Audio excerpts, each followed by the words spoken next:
ಇವತ್ತು ನಿನ್ನೆ DCC bank election ಆಗಿದೆ. ಆ ಎಲೆಕ್ಷನಲ್ಲಿ ಕಾಂಗ್ರೆಸ್ ಬೆಂಬಲಿತ ಅಭ್ಯರ್ಥಿಗಳು 18ರಲ್ಲಿ 14 ಆಗಿದೆ. 14 ಜನ ಕಾಂಗ್ರೆಸ್ ಬೆಂಬಲಿತ ಅಭ್ಯರ್ಥಿಗಳು ಡಿಕ್ಲೇರ್ ಆಗಿದ್ದಾರೆ. ಅದರಲ್ಲಿ 10 ಕ್ಲಿಯರ್ ಆಗಿದ್ದಾರೆ. 4 ಕೋರ್ಟಿನಿಂದ ರಿಸಲ್ಟ್ ಪೆಂಡಿಂಗ್ ಇದೆ. ಆ 4 ಕೂಡ ಕಾಂಗ್ರೆಸ್ ಅಭ್ಯರ್ಥಿಗಳ ಪರನೇ ಇದೆ. ಅದು ಕೋರ್ಟ್ ಏನು ತೀರ್ಮಾನ ಕೊಟ್ಟಿದೆ, ಆ ರಿಸಲ್ಟ್ ಇವತ್ತೇನು ಪೆಂಡಿಂಗ್ ಇದೆ. ಆ 4 ಕೂಡ ಕಾಂಗ್ರೆಸ್ ಪಕ್ಷದ ಬೆಂಬಲಿತ ಅಭ್ಯರ್ಥಿಗಳ ಪರ ಇದೆ. ಅದು ಕೂಡ 4 ಕೂಡ ನನಗೆ ನಂಬಿಕೆ ನ್ಯಾಯಾಲಯದಲ್ಲಿ ಇವ್ರ ಪರನೇ ಆಗ್ತದೆ. ಅದಕ್ಕೆ 14 ಆಗ್ತದೆ. 14 ಆಗಿರೋದ್ರಿಂದ ಮೆಜಾರಿಟಿ ಕಾಂಗ್ರೆಸ್ಸಿನ DCC ಬ್ಯಾಂಕ್ ಆಡಳಿತ ಮಂಡಳಿ ಬರೋದ್ರಲ್ಲಿ ಅನುಮಾನ ಇಲ್ಲ, ಕ್ಲಿಯರ್ ಆಗಿದೆ. 2 BJP ಆಗಿದೆ, 1 JDS ಆಗಿದೆ. ಇನ್ನೊಂದು ನಿನ್ನೆನೂ ಹೇಳಿದ್ದೀನಿ, ಇವತ್ತು ಹೇಳ್ತಾ ಇದ್ದೀನಿ, ಗೋವಿಂದಗೌಡರು ಯಾವ ಪಾರ್ಟಿ ಅಂತ ನನಗೆ ಗೊತ್ತಿಲ್ಲ. ಇಂಡಿಪೆಂಡೆಂಟಾ, BJPನ, JDS ಅಂತ ಗೊತ್ತಿಲ್ಲ.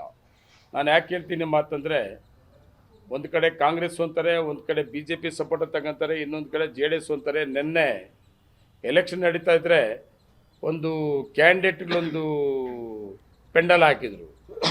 ಆ ಬೋರ್ಡ್ ನೋಡಿದಾಗ ಪೂರ್ತಿ JDS ಬೆಂಬಲಿತ ಮತ್ತು BJP ಬೆಂಬಲಿತ ಕ್ಯಾಂಡಿಡೇಟ್ಗಳು ಪೆಂಡಾಲಲ್ಲಿ ಅವರ ಹೆಸರಿತ್ತು. ಅದರಿಂದ ನಾನು ಆ ಮಾತು ಹೇಳ್ಬೇಕಾಗ್ತದೆ. ವಂಶದಿಯ ಆಸ್ಪತ್ರೆಯಲ್ಲಿ ಸುಧಾರಿತ ನರ ಶಸ್ತ್ರಚಿಕಿತ್ಸೆ, ಮೆದುಳು ಮತ್ತು ಬೆನ್ನುಹುರಿಯ ಅಸ್ವಸ್ಥತೆಗಳಿಗೆ ಅತ್ಯಾಧುನಿಕ ತಂತ್ರಜ್ಞಾನವನ್ನು ಬಳಸಿಕೊಂಡು ತಜ್ಞರು ಆರೈಕೆಯನ್ನ ನೀಡುತ್ತಾರೆ. ಹೆಚ್ಚಿನ ಮಾಹಿತಿಗಾಗಿ ಸಂಪರ್ಕಿಸಿ 7277072770 ಅಥವಾ 9141066685.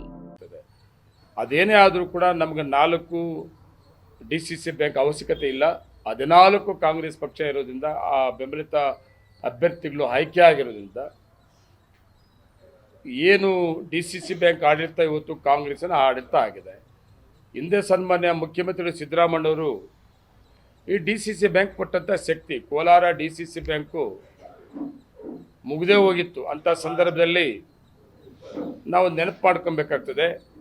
ಅವತ್ತು ರಮೇಶ್ ಕುಮಾರ್ ಅವರು ಇರ್ಬೋದು, 2 ಜಿಲ್ಲೆಯ ಎಲ್ಲ ನಾಯಕರುಗಳು ಕೂಡ ಸೇರಿ ಅವತ್ತು DCC ಬ್ಯಾಂಕನ್ನು ಉಳಿಸ್ಕೊಳ್ಳೋದಕ್ಕೆ ಆಡಳಿತ ಮಂಡಳಿಯನ್ನು ತಂದು, ಆ ಸಂದರ್ಭದಲ್ಲಿ ಗೋವಿಂದಗೌಡರಿಗೆ ಆ DCC ಬ್ಯಾಂಕಿನ ಅಧ್ಯಕ್ಷರ ಜವಾಬ್ದಾರಿಯನ್ನು ಕೊಟ್ಟು, ಸರ್ಕಾರದಿಂದ ಮಹಿಳಾ ಸಂಘಗಳಿಗೆ 5 ಲಕ್ಷವರೆಗೂ ಬಡ್ಡಿ ರಹಿತ ಸಾಲ ಕೊಡುವಂಥ ಕಾರ್ಯಕ್ರಮ ಕೊಟ್ಟಿದ್ದರಿಂದ 5 ಲಕ್ಷ ಬಡ್ಡಿ ರಹಿತ ಸಾಲವನ್ನು ಮಹಿಳಾ ಸಂಘಗಳಿಗೆ ಕೊಡೋದು, ಸರ್ಕಾರದಿಂದ ಬಡ್ಡಿ ನೇರವಾಗಿ ಬ್ಯಾಂಕ್ ಬರೋದು, ರೈತರಿಗೆ 3 ಲಕ್ಷವರೆಗೂ ಬಡ್ಡಿ ರಹಿತ ಸಾಲವನ್ನು ಕೊಟ್ಟಂಥದ್ದು ಸಿದ್ದರಾಮಯ್ಯ ಸರ್ಕಾರ.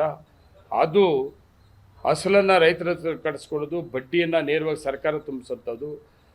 ಇದರಿಂದ ಈ 2 ಕಾರ್ಯಕ್ರಮಗಳಿಂದ ಅವತ್ತು ಸಿದ್ದರಾಮಯ್ಯವರು ಏನು ಮಹಿಳಾ ಸಂಘಗಳು ಮತ್ತು ರೈತರು ಕೊಟ್ಟಂಥ ಕಾರ್ಯಕ್ರಮಗಳಿಂದ ಬ್ಯಾಂಕು ತುಂಬ ಶಕ್ತಿಯುತವಾಗಿ ಬೆಳೆದಿತ್ತು.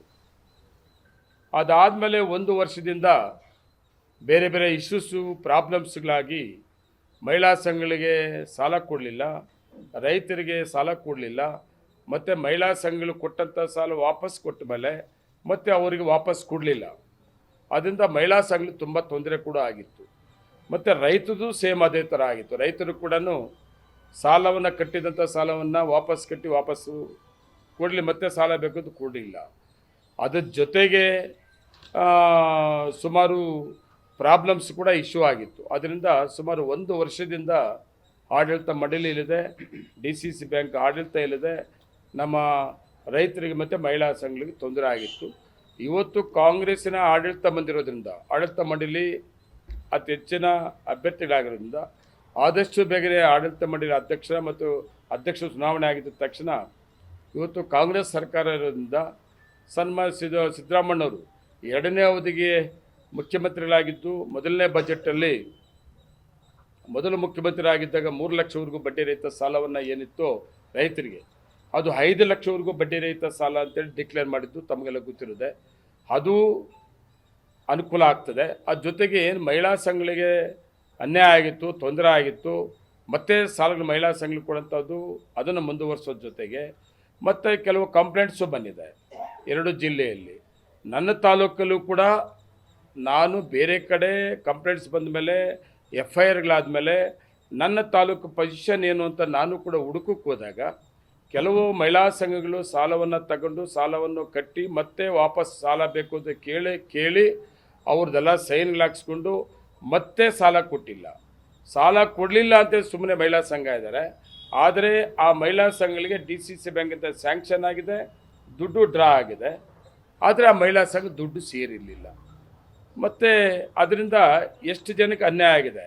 ಅದು ಕೂಡ ಆಡಳಿತ ಮಂಡಳಿ ಬಂದ ತಕ್ಷಣ ಯಾರೇ ತಪ್ಪು ಮಾಡಿದರೂ ಕೂಡ ಈಗಾಗಲೇ ತನಿಖೆ ಪ್ರಾರಂಭ ಆಗಿದೆ. ಆ ತನಿಖೆಗೆ ಸಹಕಾರ ಕೊಡೋಂಥದ್ದು ಯಾರೇ ತಪ್ಪು ಮಾಡಿದರೂ ಕೂಡ ನಮ್ಮ ಆಡಳಿತ ಮಂಡಳಿ ಸರ್ಕಾರ ಕೂಡ ಕೊಡಬೇಕಾಗ್ತದೆ. ತಪ್ಪಸ್ತು ಯಾರೇ ಇರ್ಬೋದು ಅವರಿಗೆ ಕಾನೂನು ವ್ಯಾಪ್ತಿಯಲ್ಲಿ ಒಂದು ಶಿಕ್ಷೆ ಆಗೋದು. ಅದ್ರ ಜೊತೆಗೆ ಮೊದಲ ಸ್ಥಿತಿ ಏನಿತ್ತು DCC ಬ್ಯಾಂಕ್ ಮಹಿಳಾ ಸಂಘದ ಪರವಾಗಿ ರೈತರ ಪರವಾಗಿ ಅದು ಮತ್ತೆ ಪ್ರಾರಂಭ ಮಾಡಬೇಕು, ಅದೊಂದನ್ನು ಮಾಡೋಂಥದ್ದು.